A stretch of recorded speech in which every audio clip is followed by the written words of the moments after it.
आपके पास एक अच्छी एजुकेशन है, आपका जो एजुकेशनल बैकग्राउंड है वो भी बहुत अच्छा है, आपके पास बहुत अच्छे स्किल्स हैं, आपने जॉब्स के लिए अप्लाई करा हुआ है लेकिन फिर भी आपको इंटरव्यू कॉल नहीं आ रही। ट्यूटर होते हैं, उनके पास एक जॉब के लिए नंबर ऑफ एप्लीकेशंस रिज्यूम्स आते हैं, उनके पास सिर्फ 6 सेकंड का टाइम होता है जिसमें उन्होंने रिज्यूम है जो सारे शॉर्टलिस्ट करने होते हैं।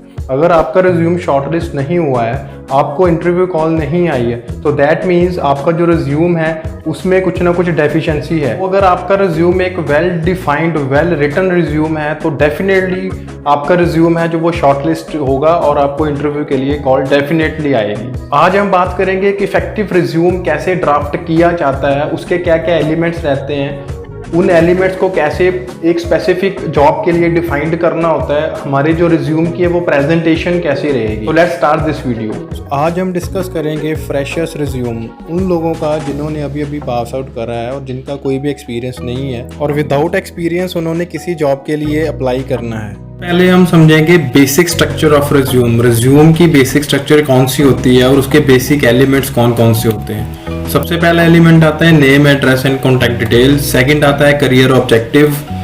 थर्ड आता है एकेडमिक और एजुकेशनल बैकग्राउंड। फोर आता है ट्रेनिंग्स, इंटर्नशिप और एनी प्रोजेक्ट।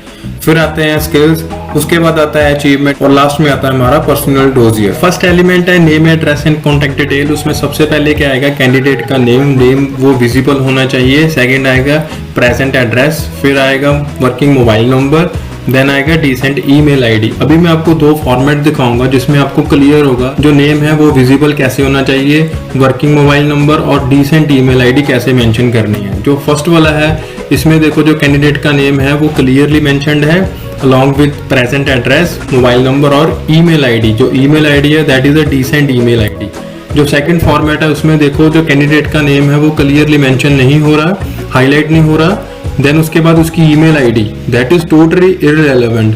सो आपने ऐसी ईमेल आईडीज बिल्कुल अवॉइड करनी है। इट शुड बी प्रोफेशनल और एक डिसेंट ईमेल आईडीज होनी चाहिए। एलिमेंट आता है career objective which is most important element in a resume. Basically objective होता क्या है, ऑब्जेक्टिव में हम ये बताते हैं हमारा एम क्या है इन फ्यूचर और हम क्यों एक पर्टिकुलर जॉब करना चाहते हैं, तो वो हमारा एक ऑब्जेक्टिव बन जाता है। मोस्ट ऑफ द कैंडिडेट्स और स्टूडेंट्स क्या करते हैं, वो जो ऑब्जेक्टिव होता है ना वो कॉपी पेस्ट करते हैं, लेकिन ये जो ऑब्जेक्टिव होते हैं these are not job oriented और स्पेसिफिक नहीं होते किसी जॉब के लिए। वो हमारा करियर ऑब्जेक्टिव है ना वो स्पेसिफिक होना चाहिए as per job description.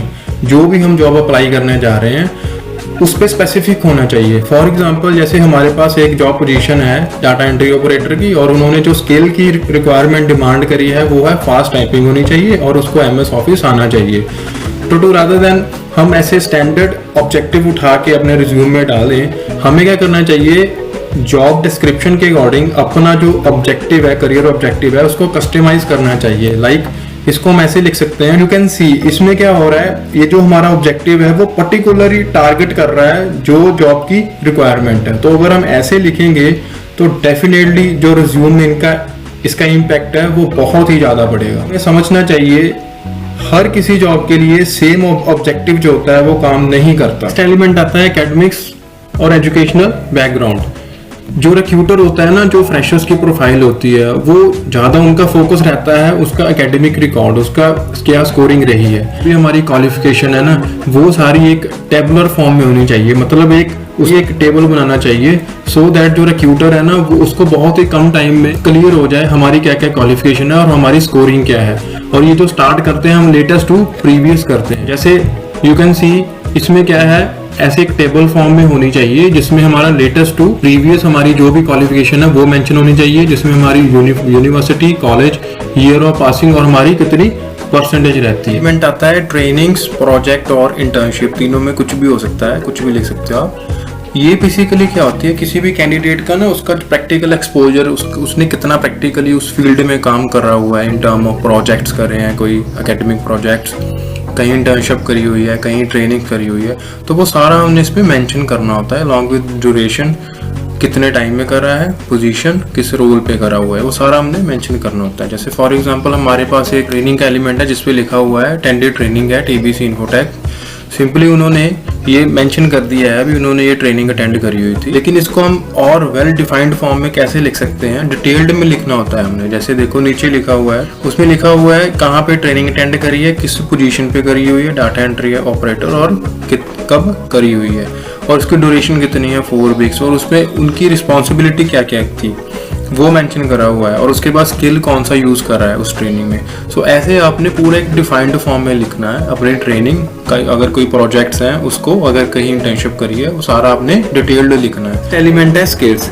Skills basically क्या होता है, हमारी एबिलिटी कोई भी पर्टिकुलर टास्क और जॉब को परफॉर्म करने के लिए हम उसको कितना इफेक्टिवली परफॉर्म करते हैं, वो हमारे स्किल्स बन जाते हैं। स्किल्स बेसिकली होते हैं 3 तरह के, सॉफ्ट स्किल, कंप्यूटर स्किल और टेक्निकल स्किल। जो टेक्निकल स्किल्स होते हैं वो आपकी फील्ड के और आपकी बैकग्राउंड के अकॉर्डिंग चूज करे जाते हैं। सपोज हमारे पास एक स्किल्स है जिसमें हमें MS ऑफिस और बेसिक कंप्यूटर की नॉलेज है, तो इसको हम कैसे स्पेसिफिक फॉर्म में हम कैसे लिख सकते हैं। जैसे MS ऑफिस है, उसमें हमें वर्ड, पावर पॉइंट और एक्सेल। ऑपरेटिंग सिस्टम कोई भी विंडोज़ 10, 9, XP, और हमें जो इंटरनेट जो ब्राउजिंग है उसमें हम ईमेल्स और बेसिक हम इंटरनेट ऑपरेशंस परफॉर्म कर सकते हैं। जो भी आपके स्किल्स होंगे वो आपने जितना स्पेसिफिक हो सकता है वो आपने करना। नेक्स्ट एलिमेंट है वो है अचीवमेंट्स और एक्स्ट्रा करिकुलर एक्टिविटीज। आप दोनों में से कोई भी लिख सकते हो। ये बेसिकली क्यों हम मेंशन करते हैं ना, ये हमारे जो इंटरेस्ट है उसको रिफ्लेक्ट करता है, हम में क्या टैलेंट है, हमारा पैशन क्या है, हम स्किल्स कैसे हैं, ये सारा उस चीज़ को रिफ्लेक्ट करता है। लाइक हम कैसे टाइम को मैनेज करते हैं, हम में क्या लीडरशिप क्वालिटीज़ है, हम कैसे लीड कर सकते हैं ग्रुप में, तो ये सारी उन चीज़ों को ये रिफ्लेक्ट करती है। ये जो अचीवमेंट्स और एक्स्ट्रा करिकुलर एक्टिविटीज़ होती है ना, ये पूरी रेलिवेंट होनी चाहिए आपके फील्ड के अकॉर्डिंग। क्यों? क्योंकि अगर आपके फील्ड के रिलेटेड होगा ना ये, तो आपकी जो प्रोफेशनल पर्सनैलिटी है उसको और एनहेंस करेगा ये। सपोज जैसे हमारे पास एक एग्जांपल एक्स्ट्रा करिकुलर एक्टिविटीज़, देखो इससे ये क्लियर होता है जो उसने ट्रेनिंग करी है वो काफ़ी सिंसियरली करी है, जिससे उसको अप्रिशिएशन मिली है। तो इसको अगर हम और डिफाइंड फॉर्म में लिखे तो हम इसको ऐसे लिख सकते हैं बुलेट पॉइंट में, क्योंकि देखो एक पैराग्राफ और जो बुलेट्स पॉइंट्स होते हैं ना वो साफ क्लियरली हमें हाईलाइट होते हैं। नेक्स्ट एलिमेंट है पर्सनल, डॉजियर और डिटेल। दोनों में से आप कुछ भी लिख सकते हो। इसमें हम क्या करते हैं, बेसिक जो हमारी इन्फॉर्मेशन है वो मेंशन करते हैं अलॉन्ग विद हॉबीज और हमारी क्या क्या स्ट्रेंथ रहती है। इसमें आपने किस चीज़ का ध्यान रखना है, आपने ना अवॉइड करना है मैरिटल स्टेटस मेंशन नहीं करना है, नेशनैलिटी, जेंडर और कोई भी इररिलेवेंट इन्फो, ठीक है। और इसके बाद आपने क्या करना है, एक सेल्फ डिक्लेरेशन लाइन ऐड करनी है। अपनी इन्फॉर्मेशन लिखी हुई है वो सारी ट्रू है, like I hereby declare that all information given above is true to the best of my knowledge. हमारे पास एक एग्जांपल है पर्सनल डिटेल की, जैसे देखो इस पे लिखा हुआ है father's name, mother name, date of birth, gender, marital status, nationality और लैंग्वेजेस स्पीक।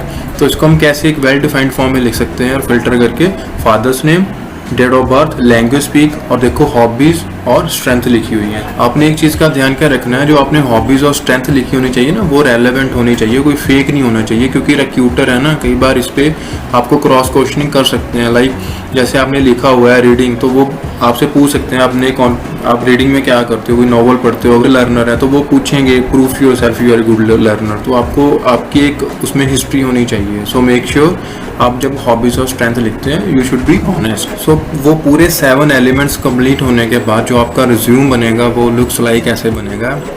आपका नेम, एड्रेस, कॉन्टैक्ट डिटेल, उसके बाद करियर ऑब्जेक्टिव, अगर आपने फ़ोटोग्राफ लगानी है तो आप राइट साइड पे फ़ोटोग्राफ लगा सकते हो, educational qualification, train, personal detail, उसके बाद आपका self declaration along with your signature. This is the only reference, I will not recommend भी आप same to same copy paste करो। अपना जो रिज्यूम है वो ड्राफ्ट करो सो दैट आपको पता हो आपने उसमें क्या लिखा हुआ है, और at the time of interview आप उसको अच्छे से एक्सप्लेन कर पाएँ। दिस इज ओनली रेफरेंस, ये सिर्फ एक मैंने आपको रेफरेंस देने के लिए ड्राफ्ट करा हुआ है। इसमें हमारा आता है हमारी जो रिज्यूम की प्रेजेंटेशन है ना वो कैसी होनी चाहिए। हमने कुछ बातों का ध्यान रखना है जब हम रिज्यूम बनाने जा रहे हैं। उसमें से सबसे पहले आता है जो हमारा फॉन्ट टाइप होता है ना, वो कॉमन फॉन्ट टाइप है ना जो वो होने चाहिए, like Arial, Calibri, Times New Roman. उसके बाद जो उसका साइज़ है ना वो 10 या 12 होना चाहिए।